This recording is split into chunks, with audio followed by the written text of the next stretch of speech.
Hi friends, குவைட்டில் இருக்க 100 fils கடைக்கு போகலாமா?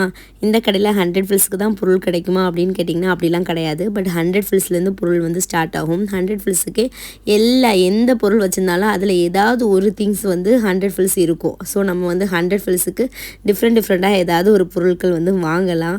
ஸோ உங்கள் பிள்ளைங்கள்லாம் கண்டிப்பாக ரொம்ப சின்ன பிள்ளைங்களாக இருக்காங்க, அவங்களுக்கு ஏதாவது வாங்கி கொடுக்கணும், ஏதாவது கேட்டு அழுது டிஸ்டர்ப் பண்ணுறாங்க அப்படின்னா கண்டிப்பாக இந்த கடைக்கு கூட்டிகிட்டு வந்தீங்கன்னா ஈஸியாக காம்ப்ரமைஸ் பண்ணிடலாம். ஏன்னா 100 ஃபில்ஸுக்கு ஒரு பென்சில்னு எடுத்தால் நிறைய பென்சில் இருக்கும். அதில் ஏதாவது ஒரு மாடல் வந்து 100 ஃபில்ஸுக்கு இருக்கும். அதுவும் பார்க்க நல்லா இருக்குமா. ஸோ பிள்ளைங்க வந்து ஈஸியாக காம்ப்ரமைஸ் ஆகிடுவாங்க. அது போக நம்ம கிளிப்ஸ்லாம் வாங்கணும் அப்படின்னா இந்தியாவுக்கு எடுத்துகிட்டு போகிறதுக்காக பல்காகவும் கிடைக்கும். 10 பீஸு, 12 பீஸு, 20 பீஸு அதே மாதிரியும் கிடைக்கும். குவாலிட்டி வைஸ் நல்லாவே இருக்கும், நம்ம பார்த்து வாங்கணும். ஸோ மெயினாக ஸ்டேஷ்னரி, இந்த மாதிரி நம்ம பியூட்டி ஐட்டங்கள் இதெல்லாமே பார்த்திங்கன்னா ஒரே கடையில் நிறைய விதமான வெரைட்டி வச்சுருப்பாங்க. ஸோ நமக்கு பார்க்குறதுக்குமே நல்லாயிருக்கும்.